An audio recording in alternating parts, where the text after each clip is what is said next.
Hello guys, good morning to all of you and welcome to my channel Monica Garg Classes। Last video में हम liquidator final statement of accounts को discuss कर रहे थे। उसी discussion को आज हम कैरी फॉरवर्ड करने वाले हैं। तो इसीलिए अगर आपने अभी तक इसका पिछला पार्ट नहीं देखा है तो पहले आप वो देख लीजिए, उसके बाद इसको कंटिन्यू कीजिएगा। और अगर आप मेरे चैनल पर नए हैं तो चैनल को सब्सक्राइब और वीडियो अगर पसंद आए तो उसको लाइक करना मत भूलना। देखो, बेसिकली हम liquidator final statement of accounts को डिस्कस कर रहे थे। यानी लिक्विडेटर एक पर्सन है जिसको अपॉइंट किया गया है लिक्विडेशन का सारा काम करने के लिए।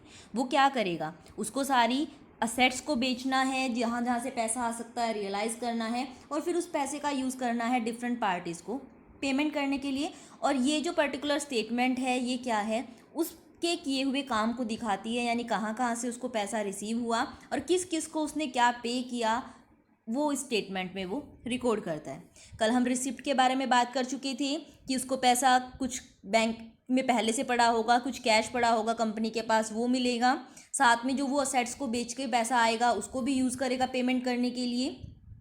जो सिक्योर्ड क्रेडिटर्स को अमाउंट जो सिक्योरिटी दी गई है वहाँ से जो सरप्लस आएगा उसको भी यूज़ करेगा, और वो शेयर होल्डर से भी कॉल कर सकता है। इनको हमने डिटेल में डिस्कस कर लिया था।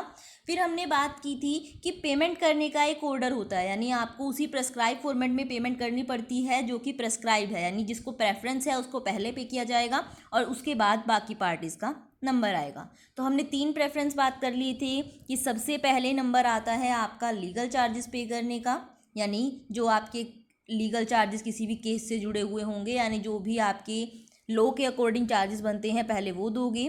उसके बाद लिक्विडेटर की रेमुनरेशन दोगे। लिक्विडेटर की रेमुनरेशन आपको असेट्स के ऊपर भी परसेंटेज दी होती है कि आप हो सकती है कि आपने जो असेट्स पे अमाउंट रियलाइज़ किया है उसके अकॉर्डिंग दोगे, या ये भी हो सकता है कि अनसिक्योर्ड क्रेडिटर्स को आप जितना पे करोगे उसके परसेंटेज के तौर पर, या फिर शेयर होल्डर को जो आपने पेमेंट की उसके बेसिस पे भी हो सकता है।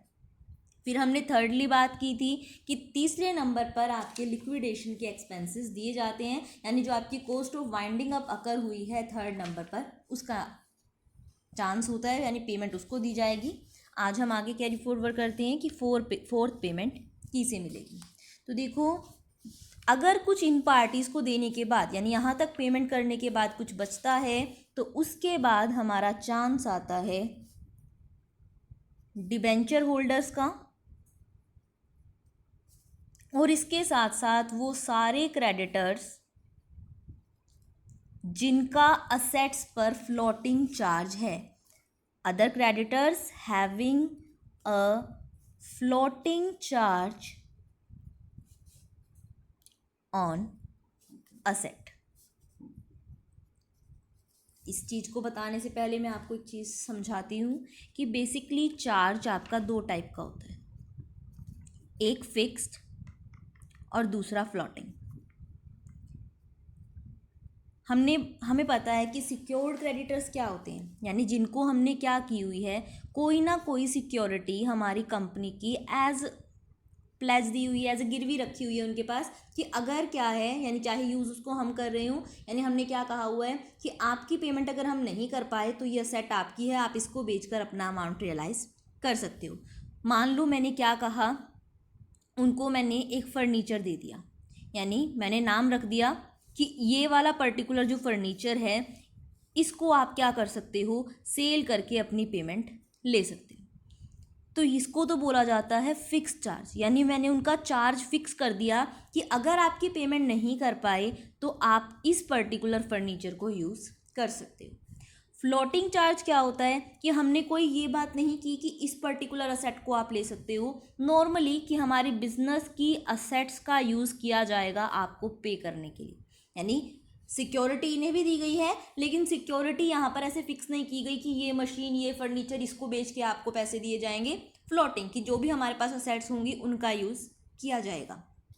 तो अब हम क्या हैं, लिक्विडेशन के खर्चे जब दे चुके हैं उसके बाद हम डिबेंचर होल्डर को पे करेंगे, यानी जिनसे हो हमने डिबेंचर इशू किए गए थे उनको पे करेंगे। और इसके साथ साथ वो सारे क्रेडिटर्स जिनका फ्लोटिंग चार्ज था असेट के ऊपर, यानी जिनका चाहे हमने फिक्स नहीं किया हुआ था बट उनका असेट्स में हिस्सा है, उनको सिक्योरिटी दी हुई है हमने फ्लोटिंग बेस पर, उनको पेमेंट की जाएगी।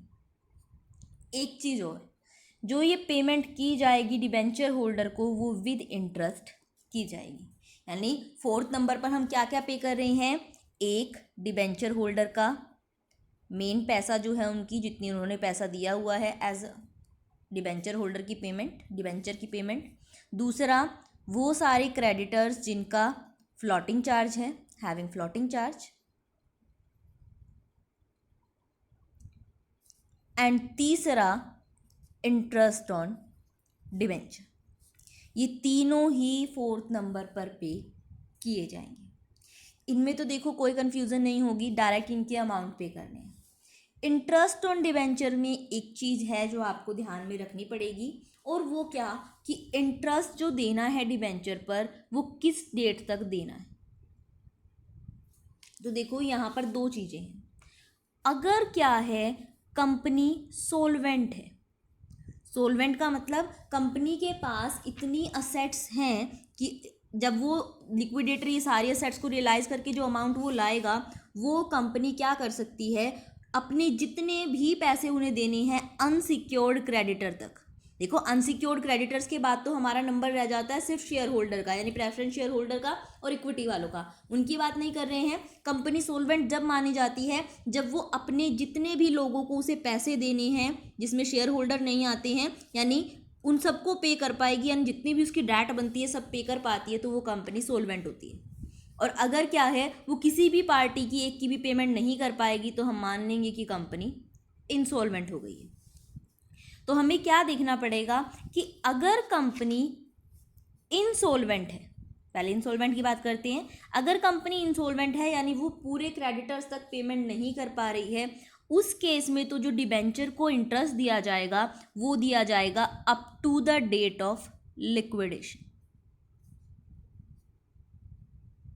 और अगर कंपनी सॉल्वेंट है तो उस केस में जो इंटरेस्ट पे किया जाएगा वो किया जाएगा up to the date of payment. देखो इस चीज़ को एग्जांपल से समझो। से हमारा जो लिक्विडेशन है वो हो रहा है जून 2021 को। अब ऐसा तो है नहीं है कि जिस दिन लिक्विडेशन होगा उसी दिन लिक्विडेटर की सारी असेट बिक जाएंगी और वो सबको पे कर देगा, ऐसा तो नहीं हो सकता। बेसिकली वो सारी असेट से पैसा रियलाइज़ करेगा फिर एक एक पार्टी को पेमेंट करेगा। तो अब मान लो इनका जो इंटरेस्ट है वो मार्च 2021 तक का तो हम दे चुके थे। अब जो अब लिक्विडेटर कुछ टाइम लगाएगा, जून 2021 में लिक्विडेशन हुआ है, वो बेचते बेचते से ये आ गई हमारी नवंबर 2021 जब हमारे डिबेंचर होल्डर का नंबर आया। तो अगर कंपनी इनसॉल्वेंट है तो उस केस में तो जो इंटरेस्ट दिया जाएगा सिर्फ अप्रैल से लेके मार्च, 31 मार्च तक का तो दिया हुआ है, तो यानी अप्रैल से लेके जून तक का, यानी सिर्फ अप्रैल मई जून 3 महीने का दिया जाएगा। से 30 जून है ये, अप्रैल से लेके जून तक का। और अगर कंपनी सोलवेंट है यानी वो सारे क्रेडिटर्स को पेमेंट कर सकती है, तो उस केस में जिस दिन उनको एक्चुअल पे किया जा रहा है यानी अप्रैल से लेके नवंबर तक का इंटरेस्ट दिया जाएगा। यानी कंपनी इनसॉल्वेंट है तो डेट ऑफ लिक्विडेशन तक का, और अगर कंपनी सोलवेंट है तो डेट ऑफ पेमेंट तक का, यानी जिस दिन डिबेंचर होल्डर को पेमेंट की गई है उस दिन तक का डिबेंचर का इंटरेस्ट डिबेंचर होल्डर को दिया जाएगा। यानी इंटरेस्ट ऑन डिबेंचर हम शुरू में बीच में नहीं निकाल सकते, यानी बेसिकली हम क्या करेंगे, यहाँ पर देंगे डिबेंचर होल्डर को पेमेंट बाय डिबेंचर होल्डर, ठीक है। उसके साथ साथ क्रेडिटर्स होंगे उनको भी पे कर देंगे, लेकिन हमें यहाँ पर ऐड करना होगा इंटरेस्ट ऑन डिबेंचर। लेकिन हम क्या करते हैं, डिबेंचर का पैसा तो लिख लेते हैं बट इंटरेस्ट को साथ में ही नहीं लिखते, यानी उतना तो नोट्स में कैलकुलेट करके चलते हैं कि लिक्विडेशन की डेट तक का तो देना ही देना है, उतना दे के फिर ये देखते हैं कि हमारे पास जितना पैसा बचा हुआ है वो सारे क्रेडिटर्स को पूरा हो रहा है या नहीं हो रहा है। अगर पूरे क्रेडिटर्स को पूरा हो रहा है तो फिर हम यहाँ पर जिस दिन पेमेंट हुई है उस दिन तक का इंटरेस्ट लिख देते हैं, और अगर उनको पूरा नहीं हो रहा है तो उस केस में सिर्फ लिक्विडेशन की डेट तक का जो इंटरेस्ट बनता है वो उनको दे देते हैं। यानी आपको दोनों चीज़ कंसीडर करनी पड़ेंगी। कुछ चीज़ें हमें वर्किंग नोट्स के थ्रू यहाँ पर कंसीडर करनी पड़ती हैं, बट जब हम क्वेश्चन करेंगे तो ये बिल्कुल भी मुश्किल नहीं है, बहुत ही इंटरेस्टिंग और बहुत ही ईजी चैप्टर है। अगर इसका क्वेश्चन पेपर में आता है तो ये समझ लो आपने थोड़ी सी कंसेप्ट समझ ली तो फ्री के मार्क्स हो जाते हैं।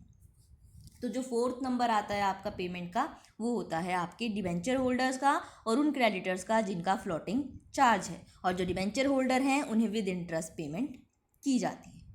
अब देखो इनका भी नंबर हो गया, यानी इनको भी जितनी पेमेंट करनी थी कर दी।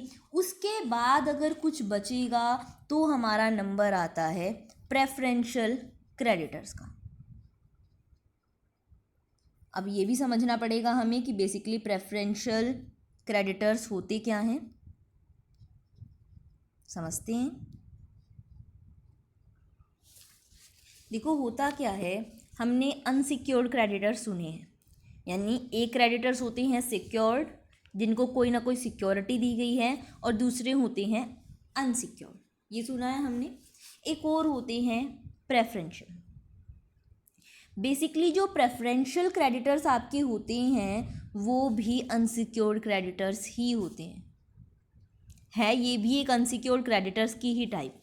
फिर डिफरेंस क्या है कि अनसिक्योर्ड क्रेडिटर्स में भी हमने क्या की हुई है, दो कैटेगरी बनाई हुई है, एक प्रेफरेंशियल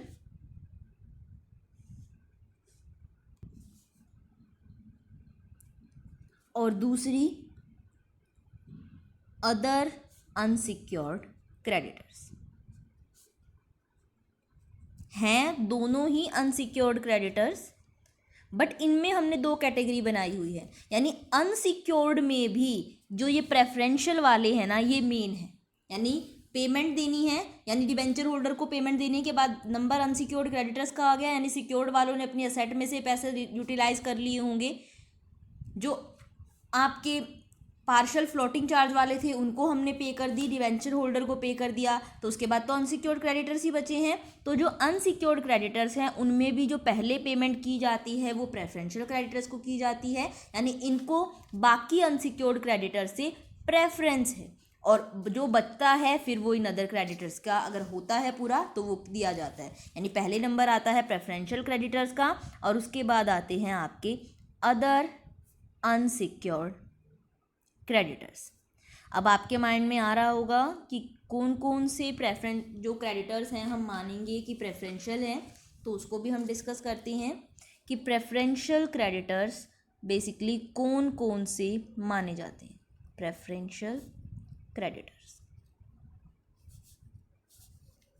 या तो आपको क्वेश्चन में डायरेक्ट ही दिया होगा कि इतने प्रेफरेंशियल क्रेडिटर हैं, अगर आपको डायरेक्ट दिया है उनकी अमाउंट फिर तो हमें कुछ देखना ही नहीं है, बट कुछ चीज़ें कई जगह ये भी हो सकता है कि आपको डायरेक्ट ना बताया गया हो, सिर्फ आपको कुछ पर्टिकुलर इन्फॉर्मेशन दी गई हो जिससे आपको खुद देखना पड़ेगा कि इनमें से कितने प्रेफरेंशियल हैं और कितने अदर हैं। तो उसके लिए हमें पहले पता होना चाहिए कि प्रेफरेंशियल के अंदर कौन कौन से क्रेडिटर्स आते हैं। देखो आई थिंक बुक से कर लेते हैं, टाइम भी सेव होगा हमारा और ज़्यादा अच्छे से समझ में आएगा। देखो प्रेफरेंशियल क्रेडिटर्स आपके सेक्शन 327 में लिखे हुए हैं कंपनीज एक्ट 2013 के। कौन कौन से आएंगे, देखो हमें अगर कुछ भी सेंट्रल गवर्नमेंट को या स्टेट गवर्नमेंट को या किसी भी लोकल अथॉरिटी को पे करना है, यानी जिस दिन हमारा वाइंडिंग अप कमेंस हुआ है, स्टार्ट हुआ है, उसके जस्ट 12 महीने पहले हमारा कोई भी ऑब्लिगेशन अराइज हुआ है जिसमें हमें सेंट्रल स्टेट गवर्नमेंट या लोकल अथॉरिटी यानी जो हमारी ये पंचायत होती है, म्यूनिसिपैलिटी होती है, इनमें किसी को भी कोई पेमेंट करनी है तो ये माना जाएगा कि वो बाकी क्रेडिटर्स के मुकाबले में प्रेफरेंशियल है, उन्हें पहले पे किया जाएगा, बाकी अनसिक्योर्ड क्रेडिटर्स का नंबर बाद में आएगा। सेकेंडली अगर क्या है पिछले 12 महीने में, यानी जिस दिन वाइंडिंग अप कमेंस हुआ उसके पिछले 12 महीने में हमारी जो वर्कर्स हैं उनकी वेजेस, उनकी सैलरी पेंडिंग है, तो वो भी क्या आती है, प्रेफरेंशियल में आती है कि उन्होंने काम किया है तो पहले उनकी वेजेस, सैलरी दी जाएंगी। बट वहाँ पर एक कंडीशन है कि पिछले 12 महीने में से मैक्सिमम 4 महीने की सैलरी ही उन्हें एज अ प्रेफरेंशियल क्रेडिटर दी जा सकती है। अगर मान लो उनकी 6 महीने की पेंडिंग है तो उस केस में 4 मंथ की उनकी प्रेफरेंशियल ट्रीट होगी और बाकी 2 अनसिक्योर्ड क्रेडिटर में ट्रीट होगी। यानी प्रेफरेंशियल की लिमिट है कि मैक्सिमम 4 महीने की सैलरी एक एम्प्लॉय की प्रेफरेंशियल के अंदर आ सकती है और अप टू 20,000 आ सकती है, यानी 4 महीने की मैक्सिमम और वो 4 महीने की मिला के भी 20,000 तक ही आपकी प्रेफरेंशियल में आ सकती है। उससे ज़्यादा अगर आपकी सैलरी बनती है यानी मान लो 4 महीने की सैलरी आपकी 50,000 बनी, तो सिर्फ आपको 20,000 ही प्रेफरेंशियल के तौर पर दिए जाएंगे, बाकी 30,000 आपके अनसिक्योर्ड क्रेडिटर्स में ट्रीट होंगे। अगर अनसिक्योर्ड को जितनी पेमेंट मिलेगी उतने उस हिसाब से उतना प्रपोर्शन आपको भी दे दिया जाएगा। अगर पूरा होगा तो पूरा दे देंगे, अधूरा होगा तो अधूरा दे दिया जाएगा। इसके बाद ऑल एक्रूड हॉलीडे रेमुनरेशन, यानी देखो एम्प्लॉयज़ की पेड लीव भी होती है, या फिर उनको ये भी होता है कि अगर मान लो उनको कोई कंसेशन दी गई, यानी किसी भी टाइप का कोई भी हॉलीडे की रेमुनरेशन दे रहे हो, यानी जैसे एम्प्लॉयज़ होते हैं उनको ये कहा जाता है ऐसे कि आप ना साल में आपकी पेड लीव है 10। इसका मतलब क्या है कि अगर आप नहीं आओगे तो कोई फ़र्क नहीं पड़ेगा, लेकिन अगर आप आओगे तो कंफ्यूज हो गई मैं ही। बेसिकली मैंने क्या कहा, पेड लीव का मतलब क्या होता है कि अगर क्या है आपने वो छुट्टियां नहीं ली तो आपको एक्स्ट्रा पे दी जाएगी। अगर आपने छुट्टियां क्लेम कर ली तो कुछ फ़र्क नहीं पड़ेगा, यानी जितनी आपकी सैलरी थी आपको उतनी ही मिलेगी। लेकिन अगर आपने छुट्टी थी फिर भी आपने नहीं ली है, आप आए हो, तो उसकी आपको एक्स्ट्रा पेमेंट की जाएगी। बेसिकली इसलिए किया जाता है कि अगर हम किसी को डायरेक्ट कह देंगे कि आप क्या कर सकते हो, साल में 10 छुट्टियां पेड लीव ले सकते हो, यानी लीव ले सकते हो, तो कोई भी नहीं छोड़ेगा, सारे लेंगे चाहे उन्हें ज़रूरत हो या ना हो। तो ताकि सिर्फ ज़रूरत के टाइम ही एम्प्लॉयज़ छुट्टी ले, इसलिए उन्हें ये कह दिया जाता है कि अगर आप छुट्टी होते हुए भी, यानी आपके पास 10 दिन है, आप साल में सिर्फ 2 ही छुट्टियां लेते हो, यानी अपनी 8 छुट्टियां बचा ली, तो उन 8 दिन की आपको पेमेंट की जाएगी, यानी 8 दिन की आपकी जितनी सैलरी बनती है उतनी आपको एक्स्ट्रा सैलरी दी जाएगी। तो उस केस में अगर कोई हॉलीडे रेमुनरेशन किसी भी एम्प्लॉय को पेबल है तो वो भी पहले प्रेफरेंशियल के अंदर मानी जाएगी। फोर्थली, अगर क्या है किसी भी पर्सन ने पैसा एडवांस किया था, किस पर्पज़ से, बी और सी के लिए, यानी वर्कर्स को सैलरी देने के लिए या फिर कभी भी हॉलीडे की रेमुनरेशन देने के लिए किसी पर्सन ने एडवांस पेमेंट दी थी हमें, तो वो एडवांस पेमेंट भी प्रेफरेंशियल क्रेडिटर्स मानी जाएगी। इसके बाद all amount due in respect of contribution payable, यानी वाइंडिंग अप के टाइम पर, यानी जब आपका वाइंडिंग अप हुआ उससे जस्ट 12 महीने पहले में अगर आपको कोई भी कंट्रीब्यूशन करना है, यानी एम्प्लॉय कंट्रीब्यूशन होता है, यानी एम्प्लॉय के जो फंड होते हैं, आपको एम्प्लॉय स्टेट इंश्योरेंस एक्ट वगैरह के अंदर एम्प्लॉयर को क्या करना पड़ता है, एम्प्लॉय के लिए कुछ कॉन्ट्रीब्यूशंस करने पड़ते हैं, यानी जैसे हम पीएफ वगैरह मेंटेन करते हैं, तो अगर उसमें आपने कोई कॉन्ट्रीब्यूशन करना पेंडिंग है तो वो कॉन्ट्रीब्यूशन करना भी प्रेफरेंशियल क्रेडिटर्स माना जाएगा, यानी उसकी पेमेंट भी प्रेफरेंस बेसिस पे होगी।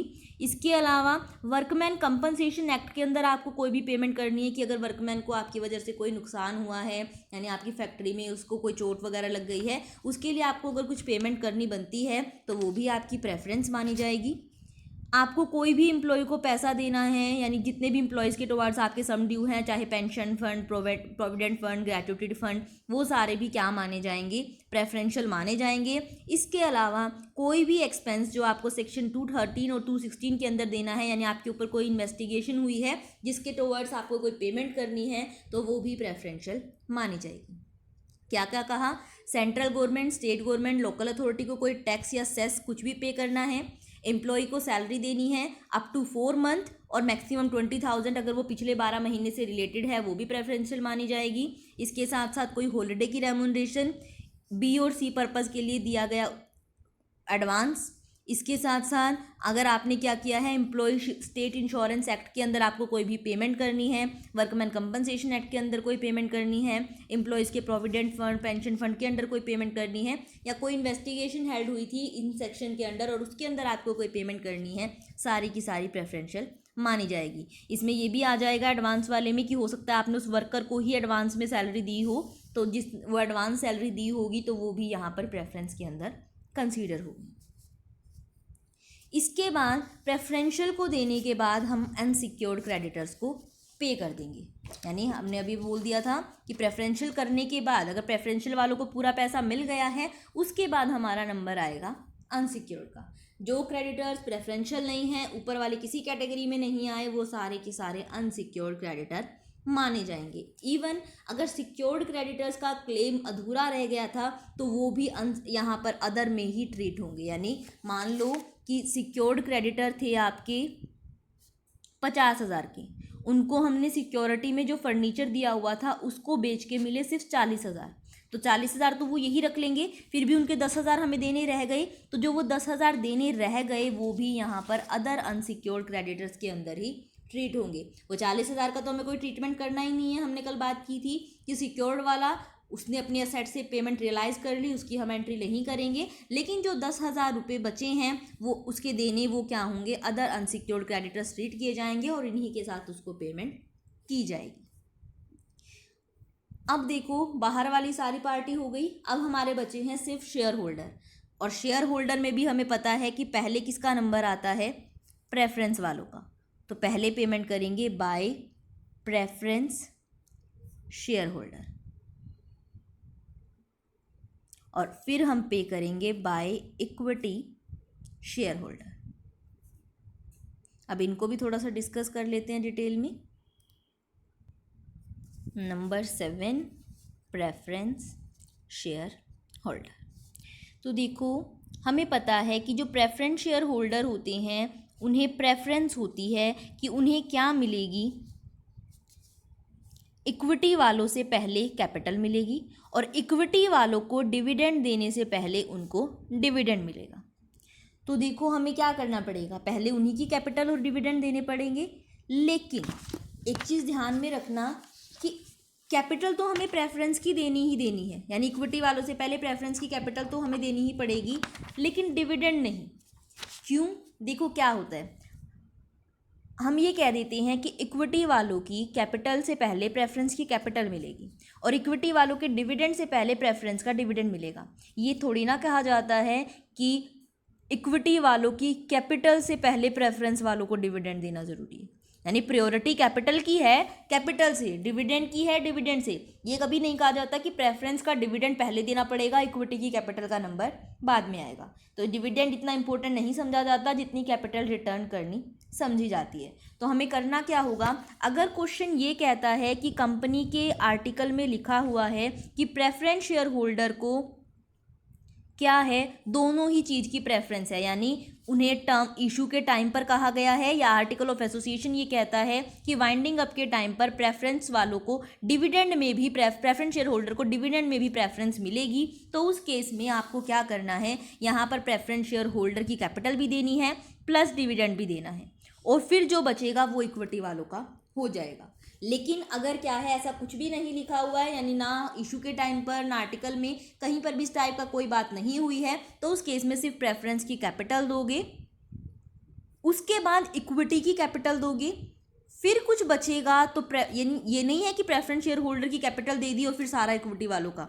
अगर आपने डिविडेंड यहाँ पर उनको दे दिया है फिर तो बचा हुआ इक्विटी वालों का, लेकिन अगर आपने यहाँ पर सिर्फ कैपिटल दी है तो पहले उनको कैपिटल देंगे, फिर इक्विटी वालों की कैपिटल देंगे, फिर जो बचेगा अगर उसमें डिविडेंड उनका बचता होगा तो डिविडेंड दे देंगे, नहीं बचता होगा तो नहीं देंगे। और उनका डिविडेंड देने के बाद भी फिर कुछ बच गया, यानी हमने पहले प्रेफरेंस की कैपिटल दी, फिर इक्विटी की कैपिटल दी, फिर प्रेफरेंस का डिविडेंड दिया, फिर कुछ बच गया तो वो इक्विटी वालों का हिस्सा मान लिया जाएगा।